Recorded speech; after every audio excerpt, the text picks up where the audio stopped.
प्रिय विद्यार्थियों, आइए अब हम पंचम पाठ का जो जिसका नाम सेवा ही परमो धर्मः था, इसके अभ्यास कार्य को करने का प्रयास करते हैं। इसके अभ्यास कार्य की ओर विद्यार्थियों हम आगे बढ़ें उससे पहले कुछ कुछ बातें हैं जो मैं आपको ऐसे तो बताऊंगा ही, लेकिन यहाँ पर से प्रारंभ करते हैं बताना उसको और भी है। हमारे यहाँ विद्यार्थियों, जैसे कि आप जानते हैं कि सामान्यतः हिंदी में अथवा अंग्रेजी भाषा में तीन कालों की बात हम हमेशा करते हैं। एक निश्चित रूप से भूतकाल के बारे में, इसी प्रकार एक होता है भविष्य काल के बारे में,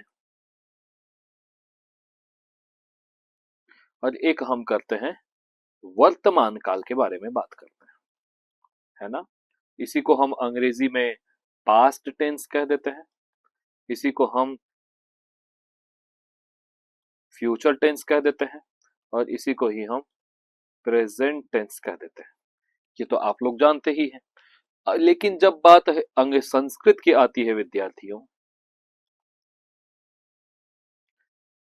संस्कृत की जब बात आती है तो संस्कृत में हमारे यहाँ जो ये काल जो है वो 10 तरीके से बताया जा सकता है।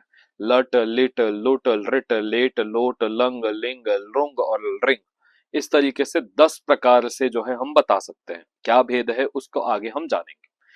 वास्तविकता में जब हमें पास्ट टेंस को बताना होता है संस्कृत में, तो हम वहां मुख्य रूप से हम या तो जो है हम लंग लकार का प्रयोग करते हैं। लंग लकार का प्रयोग करते समय आपको करना कुछ भी नहीं है। जैसे कि अगर आपको ये गच्छति है और इसे गच्छति का मतलब जाता है और वो गया था, अगर ऐसा बनाना है तो आपको उसको लंग लकार में परिवर्तित करना होगा। आपको करना कुछ नहीं है, आगे में अ जोड़ देना है, फिर पूरा लिखना है, और ती को भी लिखना है परंतु ती में से ई हटा देना है, तो अगच्छत, ऐसा ये लंग लकार में बन जाएगा। बात मेरी स्पष्ट हो गई होगी। इसके अलावा भी भूतकाल को बताने के लिए हमारे यहाँ एक प्रत्यय आता है विद्यार्थियों, जो है इक्तवतु प्रत्यय। इक्तवतु प्रत्यय, अब जैसे कि यहाँ पर वास्तविकता में गच्छ में गम धातु था, अब इससे गम धातु से जब इक्तवतु प्रत्यय बनाओगे तो ये बन जाएगा गतवान। क्या बन जाएगा? गतवान। इसी प्रकार पठ से क्या बन जाएगा? पठितवान। उसी प्रकार लिख से लिखितवान, दृश्य से दृष्टवान, देखा, पढ़ा, बोला, तो उक्तवान। इसी तरीके से तो ये क्या है, अगर पुल्लिंग होगा तो उक्तवान बनेगा एक वचन में, याद रखना।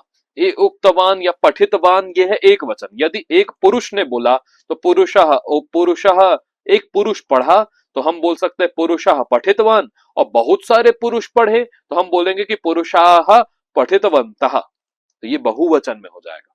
बात मेरी क्लियर है कि नहीं?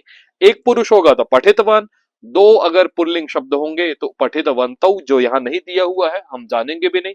बहुत सारों की बात की है, यहाँ एक वचन और बहुवचन की बात कर रहे हैं। द्विवचन का भी बात हम अगली कक्षाओं में करेंगे। तो यहाँ पर यदि एक पुरुष है तो उसका पठितवान, अगर बहुत सारे हैं तो पठितवन्तः। परंतु यदि स्त्रीलिंग है, बालिका पढ़ी, ऐसा होगा तो वहां पर फिर पठितवान नहीं होता, वहां पर पठितवती होता है। क्या होता है? वहां पर पठितवती होता है। बात स्पष्ट है, वहां पर पठितवती होता है। और जो बहुवचन में बहुत सारी बालिका होंगी तो पठितवत्यः ऐसा हो जाएगा। जैसे कि अगर सीता एक है तो सीता पठितवती, लेकिन बहुत सारी है तो सीता सीते सीताः बहुवचन, तो यहां पर भी हम पठितवती नहीं बोलेंगे, फिर पठितवत्यः बोलेंगे। ऐसा। इसी प्रकार और भी उदाहरण देखो। कहते हैं कि जो ये इक्तवतु प्रत्ययस्य प्रयोगः भूतकालार्थे अपि भवति। बोलते हैं कि भूतकाल के अर्थ में इक्तवतु प्रत्यय का भी प्रयोग हम देखते हैं, है ना। जैसे कि एक तो लंग लकार लगा दो या फिर इक्तवतु लगा दो, और बहुत एक और तरीका होता है स्म जोड़ करके, जिसको आगे मैं बताऊंगा, है ना।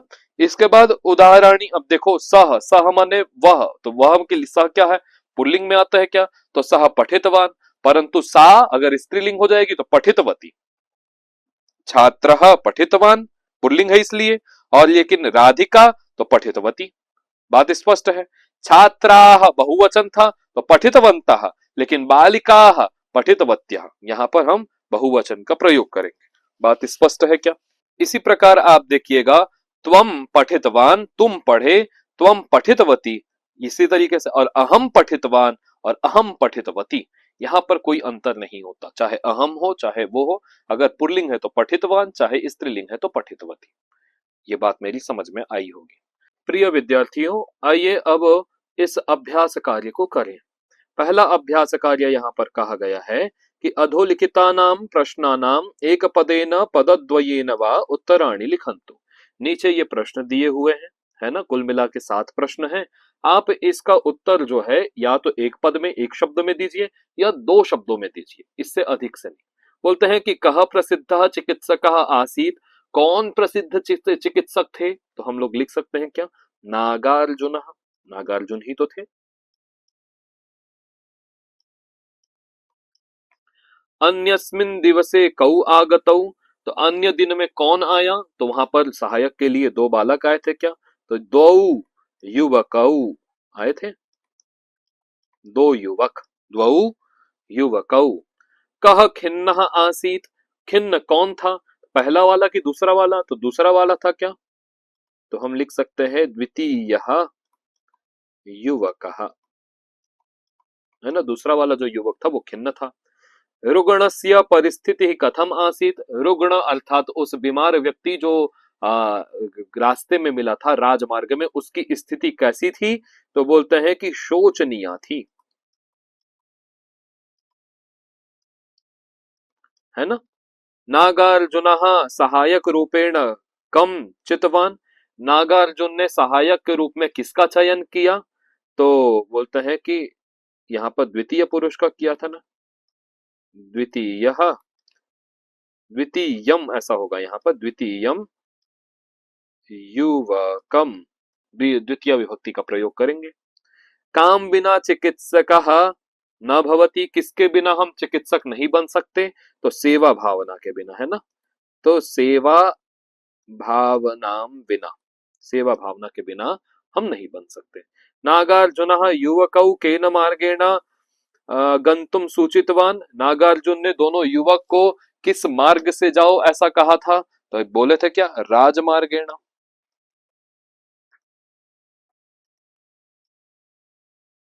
राजमार्ग से जाओ, ऐसा इसने कहा था। अब आइए इस एक के बाद दूसरे अभ्यास कार्य को देखते हैं। कहा गया कि अधोलिखितानां प्रश्नानां पूर्ण वाक्येन उत्तरम लिखन्तु। अब जो ये नीचे दिए गए हुए हैं प्रश्न, इनका उत्तर अब आप पूर्ण वाक्य में लिखिए, है ना। अब आपको एक वाक्य या दो, एक शब्द या 2 शब्दों में नहीं लिखना है, पूर्ण वाक्य। अहोरात्रम नागार्जुनः कुत्र कार्यम करोति स्म, तो आप बताओ कहां पर कार्य करता था? तो मैं आपको जब से बताने वाला था ना, भूतकाल के लिए आप या तो आपको या तो गतवान या कृतवान ऐसा बना दो इक्तवतु प्रत्यय लगा करके, अथवा स्म जोड़ दो। करता था तो लट लकार की क्रिया करोति, गच्छति और जाता था तो गच्छति स्म, पठति माने पढ़ता है और स्म लगा दो तो पठति स्म, ऐसे बन जाएगा। प्रश्न यहाँ पर यह है कि अहोरात्रम दिन रात करके नागार्जुन कहां पर कार्य करता था? तो हम यहाँ पर लिख सकते हैं कि अहोरात्रम, पूर्ण वाक्य लिखना है, नागार्जुन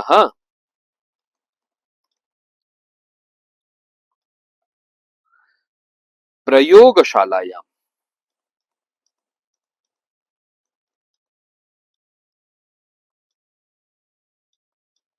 कार्यम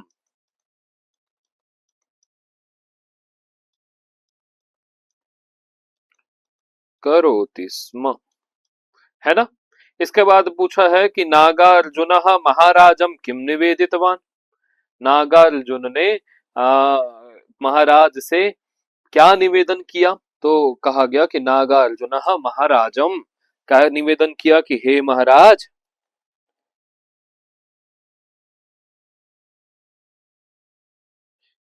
चिकित्सा कार्याय एकः सहायकः आवश्यकः। इति निवेदितवान।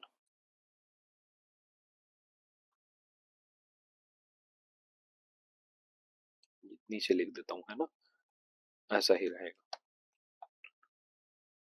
ठीक।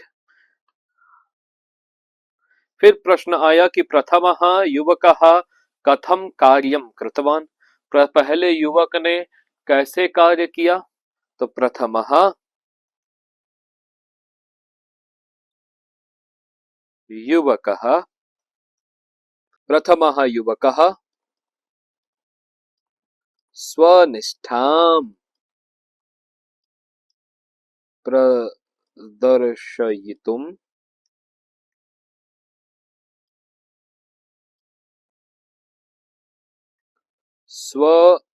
स्वगृहस्य समस्यां वर्णयित्वा कार्यं कृतवान।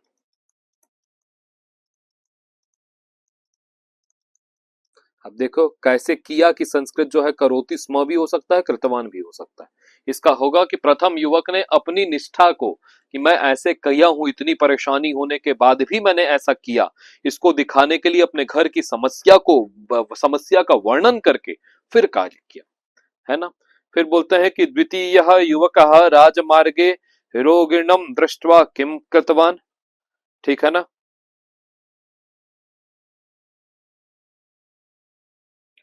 द्वितीय युवकः रोगिणं दृष्ट्वा तस्य सेवां कृतवान। क्योंकि एक वचन है तो इसलिए तस्य आया, है ना। तो द्वितीय युवक ने रोगी को देखकर की उसकी सेवा की। सेवायाः भावनां विना किम न भवेत। तो यहाँ पर सेवा की भावना के बिना हम क्या नहीं हो सकते, तो हम चिकित्सक नहीं हो सकते। तो यहाँ पर लिखना होगा कि सेवायाः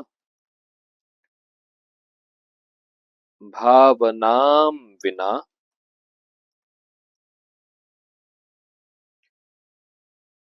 चिकित्सकः न भवेत। हम चिकित्सक नहीं हो सकते। तीसरा क्या था। तीसरा कहा गया कि उदाहरणानुसारम अधोलिखितानां पदानां स्त्रीलिंग रूपाणी लिखंतु। यहाँ पर देखो मैंने बताया था कि पठितवान, गतवान, लिखितवान, खादितवान ये सब पुल्लिंग में है। अब इसे हमें स्त्रीलिंग में एक वचन और बहुवचन लिखना है।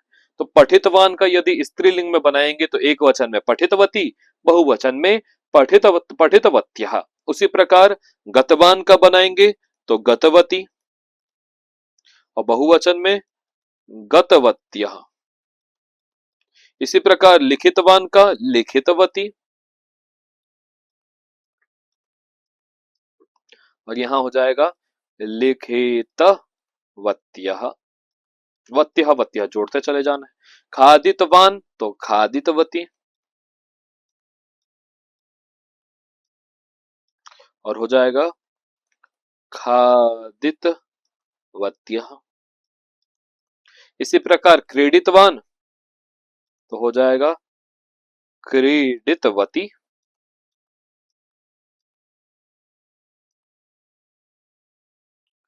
क्रीडितवत्यः। इसी प्रकार हसितवान तो हो जाएगा हसितवती, और हसितवत्यः। इसी प्रकार निवेदितवान तो निवेदितवती, और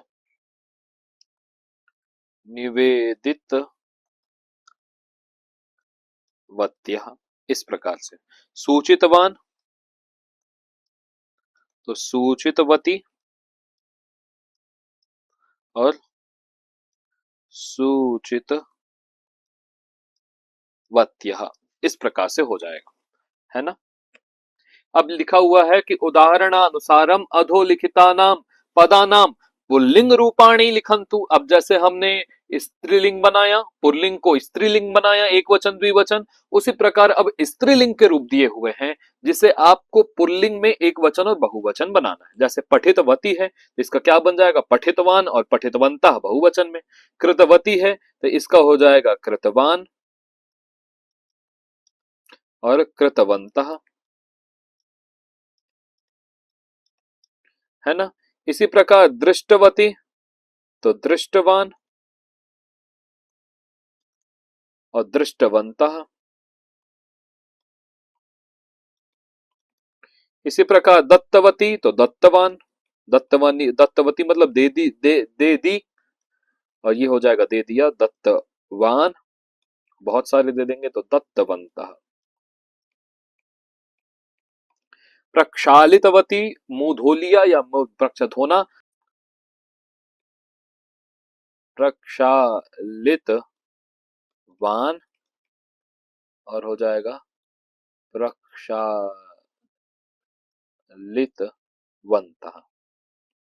है ना।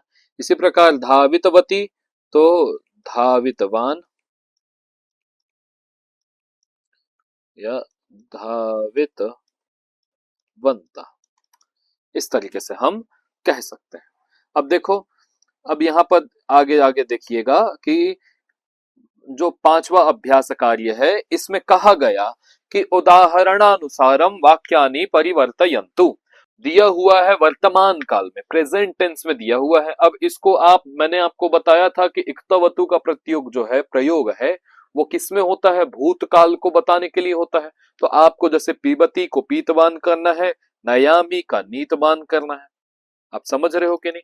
अब जैसे कि देखो, युवकः आपणम गच्छति, है ना। तो यहाँ क्या हो जाएगा? युवकः आपणम गच्छति का क्या बनाते हैं हम लोग? गतवान। इस प्रकार से, चूंकि युवक था इसलिए यहाँ पुल्लिंग का प्रयोग किया गया, है ना। सह रोटिकाम खादति, सह पुल्लिंग है तो यहाँ भी पुल्लिंग में बनेगा, तो सह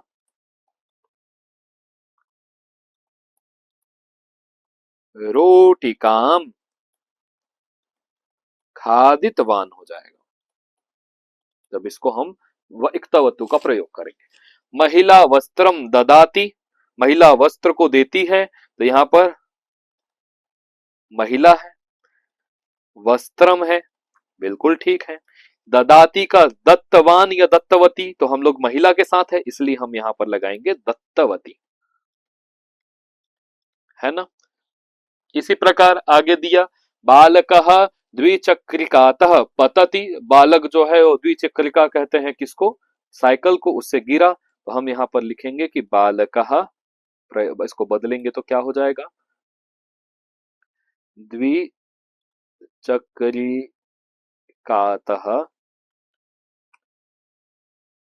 पतितवान, क्योंकि बालक था इसलिए। पितामही चलचित्रम पश्यति, याद अब रखना पितामही माने दादी, तो दादी स्त्रीलिंग है क्या? तो यहाँ पर पितामही चलचित्रम, पश्यति का पश्यितवती ऐसा कुछ नहीं बनेगा। पश्य में मूल धातु है दृश्य, आप लोग हमेशा याद रखना दृश्य धातु है यहाँ, तो यहाँ पर होगा दृष्टवती। समझ में आ रहा है? अहम गृह पाठम लिखामी, मैं होमवर्क लिखता हूं, तो हो जाएगा अहम गृह पाठम लिखितवान, पुल्लिंग अहम, है ना। अगर अहम यदि स्त्रीलिंग के लिए होगा तो ये अहम जो है तो वो लिखितवती हो जाएगा, है ना।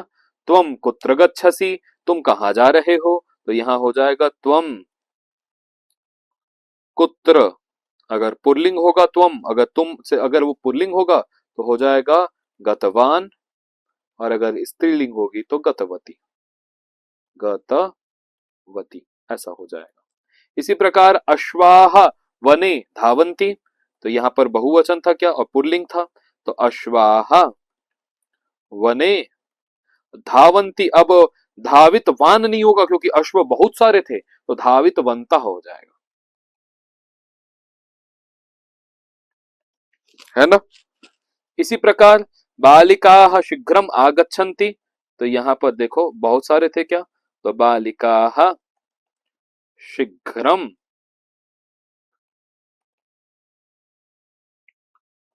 आगतवत्यः हो जाएगा, बहुत सारे थे, एक होती तो आगतवती और बहुत सारे हैं तो आगतवत्यः। वयम समुद्र तीरे पयोहिमम खादामः, है ना। तो हम लोग पयोहिमम, देखो यहाँ पर पयोहिमम बर्फ का गोला, है ना, तो इसको कहते हैं। तो बोलते हैं कि यहाँ पर बोलते हैं कि वयम हम सभी समुद्र तीरे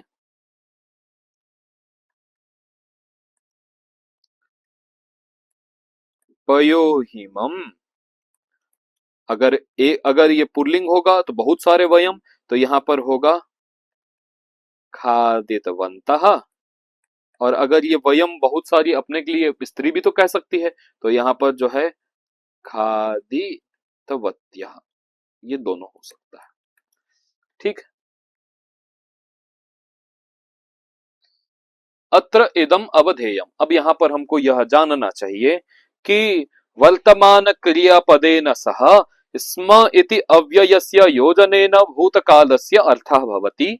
जैसा कि मैं पहले भी बता रहा था कि यदि आप वर्तमान काल की क्रिया गच्छति, पठति, लिखति, वदति, दृश्य पश्यति इत्यादि के साथ यदि आपको भूतकाल लगाना है, तो आपको भूतकाल बनाने के लिए कुछ करना नहीं है, बस उसमें स्म जोड़ देना है। केवल क्या जोड़ना है, स्म। जैसे पठति, पठति स्म, लिखति, लिखति स्म, है ना। तो आपको जैसे कि स्नाति, तो स्नाति मतलब स्नान करना है, और स्नाति स्म मतलब स्नान किया था। इस प्रकार से आपको इसको बदलते चले जाना है, ठीक है। गच्छति जाता है और गया था गच्छति स्म इत्यादि। अब हमको क्या करना है, अनुच्छेदे कोष्टकेषु केचन धातवाः धातवः दत्ताः सन्ति। अनुच्छेद के कुछ ये अनुच्छेद में ये एक पूरा का पूरा इसे अनुच्छेद करेंगे, लिखेंगे। और यहाँ पर एक जो है ये कोष्टक में कुछ धातु दी गई है। अब इसको उपरि दत्तम अवधेयांशम पठित्वा स्म इति अव्यय पदम उपयुज्य अनुच्छेदम पुनः लिखन्तु। ये नीचे में जो ये हम अभी ऊपर जो सीखे कि हमको यदि भूतकाल में बनाना है, तो भूतकाल में हमको स्म केवल जोड़ते चले जाना है। तो इसी की सहायता से हमको ये स्म जोड़ते हुए इस अनुच्छेद को पूरा करना है। जैसे कि आप देखो, ठीक है। अब शीर्षकम लिखति लिखन शीर्षकम लिखन्तु, तो अब इस शीर्षक को बाद में लिखेंगे, पहले इसको पढ़ लें पूरा है क्या इसमें। तो कृषकः प्रतिदिनम कृषि क्षेत्रम, अब गच्छति तो बनता है, तो गया था का इसका क्या हो जाएगा, गच्छति स्म। इसी प्रकार जल सिंचनम, तो ये क्री धातु का क्या बनता है, करोति, एक वचन में। और यहाँ पर करता था का क्या हो जाएगा, करोति स्म। कीटा नाम निवारणार्थम, अर्थात कृषक जो है प्रतिदिन कृषि क्षेत्र अर्थात खेतों में जाता था, जल सिंचन करता था, और कीटा नाम निवारणार्थम अर्थात जो कीड़ों के निवारण के लिए जैवौषधम, जैव औषधि को स्थापयति स्म, स्थापयति स्म, स्थापित करता था, है ना। सह कृषि कार्यम सम्यक जानाति, वह सम्यक जानाति अर्थात वह कृषि कार्य को अच्छा जानता था। तो और यदि यहाँ ज्ञा धातु का बोले है ना, तो ज्ञा धातु का बनता है जानाति। अगर इतना ही होगा तो जानता है, और इसमें लगाते तो जानता था, ठीक है। अतः अन्य कृषकाः संशयेन, जब इसके लिए वो अच्छे से कृषि कार्य जानता था, इसलिए जो अन्य कृषक थे वो कृषकाः, तो जो अन्य कृषकाः बहुत सारे जो अन्य खेत वाले थे, तो यहाँ पृच्छन्ति स्म हो जाएगा। क्यों हो जाएगा, पृच्छन्ति क्यों हुआ, इसलिए हुआ क्योंकि यहाँ कृषकाः बहुवचन में था, है ना। सह स्वाभिमानेन, वह स्वाभिमान से, एक वचन था, तो जीवति स्म, वह स्वाभिमान से जीता था। अतः अहम कृषकः भूमिपुत्रः इति साभिमानम, है ना। अतः वो बोलता था कि मैं कृषक हूं और मैं भूमि का पुत्र हूं, ऐसा वो बोलता था। तो वदति का क्या हो जाएगा, वद का क्या हो जाएगा, वदति स्म। सह क्षेत्रे गोमयम, वह क्षेत्र में खेत में गोमय अर्थात गोबर को योजित करता था, जोड़ता था, उसमें लगाता था। तो योजयति स्म, था अर्थ आएगा हर जगह।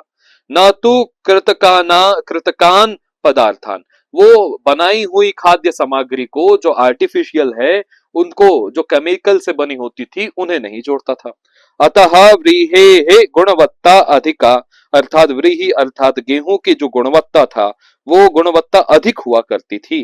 तो भवति स्म, ठीक है। जनाः जालपुट माध्यमेन तस्य तंडुलम, जन जो है वो जालपुट के माध्यम से उसके चावलों को कृणाति स्म, खरीदते थे, है ना। ठीक है, इसके बाद एवं तस्य परिवारस्य सर्वे जनाः कृषि कार्येण ससुखम। अब यहाँ पर सर्वे उसके परिवार के सभी, सर्वे जनाः बोल दिए तो जीवती जीवतः जीवंती बहुवचन आ जाएगा। तो जीवंती स्म, जिया करते थे। सह सर्वान, वह सभी को वदति स्म, कहता था। कृषकः न दीनः न दरिद्रः परम सर्वेशां पोषकः, कृषक ना तो दीन है ना ही दरिद्र है, और ये तो परम अपितु ये तो सबका पोषण करने वाले होते हैं किसान। बिल्कुल सही बात है। प्रिय विद्यार्थियों, आइए योग्यता विस्तार के अंतर्गत कुछ लाभदायक बातों से आपका परिचय कराओ। पहला है स्वास्थ्य रक्षणाय नियमाः, अर्थात आपको यदि अपना स्वास्थ्य सुरक्षित रखना है, रक्षण करना है, स्वस्थ शरीर पाना है, तो उसके नियम कौन कौन से हैं, ये आइए आपको मैं बताने का प्रयास करूं। ब्राह्मे मुहूर्ते उत्तिष्ठेत, स्वस्थो रक्षार्थमायुषः, सर्वमेव परित्यज्य शरीरमनुपालयेत्, भोजनान्ते पिबेत् तक्रम, वासरान्ते पिबेत् पयः, निशान्ते च पिबेत् वारी, त्रिभिरोगो न जायते। कहने का अभिप्राय यह है कि यदि आपको आयुषः रक्षार्थम, यदि आपको अपनी उम्र की रक्षा करनी है, आयुष की रक्षा करनी है, तो निश्चित रूप से ब्राह्मे मुहूर्ते उत्तिष्ठेत, आपको ब्रह्म मुहूर्त में, अर्थात जिस समय में सूर्योदित होने से पूर्व का जो समय है, उस समय आपको उठना चाहिए। इससे निश्चित रूप से आप स्वस्थ रहेंगे, आपकी आयु की भी रक्षा होगी। सर्वमेवं परित्यज्य शरीर मनुपालयेत, और सभी चीज को जो हमारे शरीर को नुकसान पहुंचा सकती है, इन सभी चीजों को त्याग करके हमें शरीरम अनुपालयेत, शरीर का पालन करना चाहिए। भोजनांते पिबेत तक्रम, भोजन के अंत में हमें तक्र अर्थात छाछ पीना चाहिए। वासरांते पिबेत पयः, जब दिन का अंत हो अर्थात रात्रि के समय में, पयः अर्थात हमें दूध पीना चाहिए। आप भी भोजन के अंत में दूध पीते होंगे, जब रात्रि होने वाले रहती सब लास्ट में। निशांते च पिबेत वारी, और निशा अर्थात जब रात्रि के अंत में पिबेत वारी, जल पीना चाहिए। त्रिभिरोगो न जायते, ऐसा करने से आपको किसी भी प्रकार का रोग नहीं होता। द्वितीय जो ये है योग्यता विस्तार, वो यह है कि भूतकालः गतकालम ज्ञापयति, जो भूतकाल मतलब जो है गत कालम, जो बीत गया है उस काल का ज्ञापन कराती है ना। भूतकाल माने जो बीत गया है ना। मैंने खाया बीत गया, मैंने पिया जो बीत गया है। धातुना सह इक्तवतु इति प्रत्ययस्य योजनेन अपि भूतकालार्थकानि पदानि भवन्ति, अर्थात यदि आप धातु के साथ, किसी वर्ब के साथ यदि आप इक्तवतु प्रत्यय का प्रयोग करेंगे तो वह भी भूतकाल के अर्थ को ही बताती है। जैसे कि एक वर्ब है, एक धातु है पठ, उसके साथ आपने इक्तवतु का योजन किया और रूप बना लिया पठितवान, अर्थात मैं पढ़ा, पढ़ा माने मैंने पहले पढ़ा था, है ना। उसी प्रकार यदि वो स्त्रीलिंग होगी तो अगर पुल्लिंग के लिए कहना है तो पठितवान, और यदि स्त्री के लिए कहना होगा तो वो पठितवती होगा। बालिका पठितवती, नारी पठितवती, रमा पठितवती, परंतु बालकः पठितवान, मोहनः पठितवान, रामः पठितवान, सः पठितवान, सा पठितवती। इस प्रकार से वर्तमान काल क्रियापदेन सह स्म इति अव्यय पदस्य योजनेन अपि भूतकालार्थः भवति, यदि वर्तमान काल में आपने कोई प्रयोग किया, जैसे कि गच्छति, ये वर्तमान काल को बताता है, तो लट लकार का प्रयोग कीजिए। अब आप चाहते हैं कि मुझे ज्यादा कष्ट ना हो और मैं वर्तमान काल के साथ ही ऐसा क्यों कुछ जोड़ दूं जिससे भूतकाल भी वही अर्थ बताए। तो जैसे देखो, गच्छति मतलब जा रहा है, वर्तमान क्रिया, लेकिन यदि इसमें आप स्मा जोड़ देंगे, स्मा अव्यय को जोड़ देंगे, तो आप केवल स्मा जोड़ने से वो जा रहा है, वो जा रहा था, इस अर्थ में परिवर्तित हो जाएगा। जैसे गच्छति माने जा रहा है, लेकिन गच्छति स्म अर्थात वो जा रहा था। इस प्रकार लिखति माने लिख रहा है वर्तमान में, लेकिन स्म जोड़ दो तो भूतकाल को अर्थ बताने लगेगा, लिखति स्म। इस प्रकार से यहां पर कुछ धातु हैं विद्यार्थियों। अब देखिए, इसको हम लट लकार में कैसे बोलते हैं। लंग लकार, लंग लकार एक है जिसको हम भूतकाल में प्रयोग करते हैं। लंग लकार में आपको ज्यादा कठिनाई नहीं होती, केवल आपको जो लट लकार की क्रिया है उसमें से ई को हटाना होता है और अ का योजन करना होता है। जैसे गच्छति, अब यहां पर गच्छति के आगे अ लगा दो तो अगच्छति, और ई को हटा दो अगच्छत, तो लंग लकार आपने बना लिया। तो आप देखो, गम एक धातु है, भूतकाल को बताने के लिए आप इतने तरीके से प्रयोग कर सकते हो। गच्छति मतलब जा रहा है, लेकिन यदि इसको भूतकाल में बोलना होगा तो अगच्छत बोल सकते हो। इक्तवतु का प्रयोग करो पुल्लिंग में तो गतवान बोल सकते हो। इक्तवतु का प्रयोग करो स्त्रीलिंग में तो गतवती बोल सकते हो। और यदि आपको ये सब नहीं करना है तो एक काम कीजिए, बस वर्तमान वाली क्रिया के साथ स्मा का योग कीजिए, वो अपने आप भूतकाल का अर्थ बताएगा, गच्छति स्म। इस प्रकार ठीक उसी प्रकार लिख है, लिखति। अब यहां पर भी आप ध्यान दीजिएगा, जब आपको इसको लंग लकार में परिवर्तित करना हुआ तो मैंने आपको दो इसकी पद्धति बताई। आप अ को जोड़िए, ई को हटाइए। आपने शुरू में अ जोड़ा, अंत में से ई हटाई, तो अलिखत बन गया। इक्तवतु का प्रयोग यदि हम पुल्लिंग में करेंगे तो लिखितवान, स्त्रीलिंग में करेंगे तो लिखितवती, और इसमें यदि आपको कुछ नहीं करना है तो लिखति स्म, वर्तमान काल की क्रिया के साथ आप लिखति स्म, स्म अव्यय का बस प्रयोग कर दीजिए। उसी प्रकार गा धातु है, गायति, लंग लकार में अगायत, और पुल्लिंग में गीतवान, स्त्रीलिंग में गीतवती, स्म अव्यय जोड़ने के बाद गायति स्म। इसी प्रकार पा है तो पिबती, अपिबत, पीतवान, पीतवती, पिबती स्म। इसी प्रकार श्रृणोति, अश्रुणोत। अब यहां पर ध्यान रखिएगा, थोड़ा सा अलग है, श्रु धातु है, यहां पर श्रुतवान बनता है ना। श्रुतवती और श्रृणोति स्म। ददाती, अददात, और यहां पर आप ध्यान दीजिएगा, दत्तवान, अदतानवान ऐसा कुछ नहीं बनेगा, दत्तवान, दत्तवती या ददाती स्म, इस प्रकार बनना है। जानाति मतलब जानता है, तो अजानात या ज्ञातवान या ज्ञातवती। जैसे पुरुष होगा तो ज्ञातवान, बालकः ज्ञातवान, बालिका ज्ञातवती। और बालिका और पुरुष दोनों के लिए एक सरल तरीका यह है कि बालिका जानति स्म या बालकः जानति स्म, आप दोनों के साथ प्रयोग कर सकते हो। क्री धातु पर भी ध्यान दीजिए, क्री धातु का बनता है करोति, तो ये लट लकार की क्रिया है। लंग लकार में अकरोत, इक्तवतु का प्रयोग करोगे पुल्लिंग में तो कृतवान, स्त्रीलिंग में प्रयोग करने में कृतवती, और करोति स्म, स्म अव्यय का योग करने के कारण। दृश्य धातु है, जैसे देखिए, दृश्य धातु का होता है पश्यति, देखता है ना। अपश्यत मतलब देखा, और इस भूतकाल को और कैसे बता सकते हैं, तो यहां पर आप दृष्टवान को आप हाईलाइट कीजिएगा, क्योंकि ये दृश्य का आप देखिए पश्यति बना, बिल्कुल विपरीत था।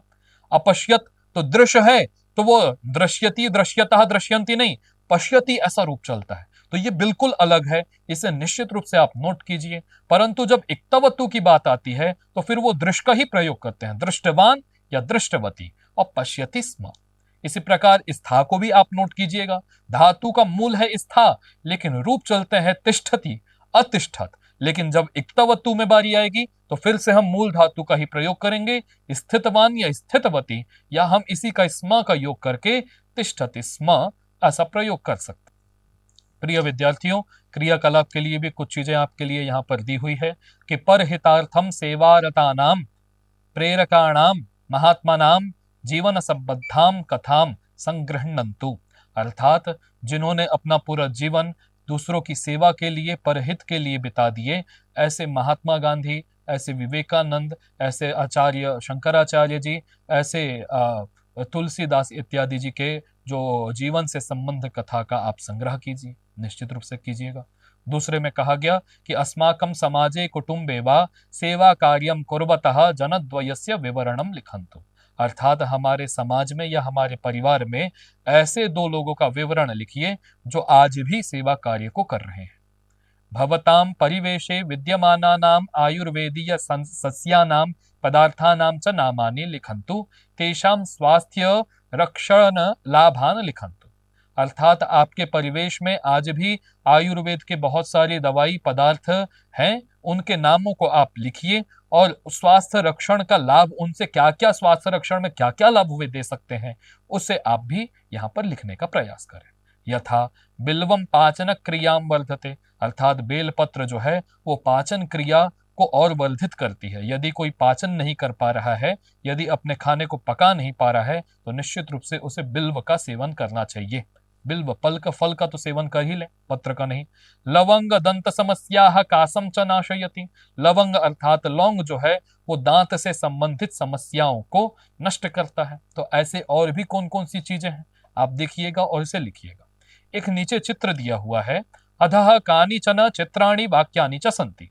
नीचे में कुछ चित्र दिए हुए हैं और कुछ वाक्य भी हैं। चित्र को आप देखिए और वाक्यों को पढ़िए, और जो जो वाक्य जिस जिस चित्र से उचित मेल खा रहा था उसको आप उस चित्र के साथ जोड़ दीजिए। जैसे कि धेनुर्माता परम शिवा, यह वाक्य जो है किससे जोड़ रहा था, आप चित्र में उसे रेखांकित करके जोड़ते चले जाइए।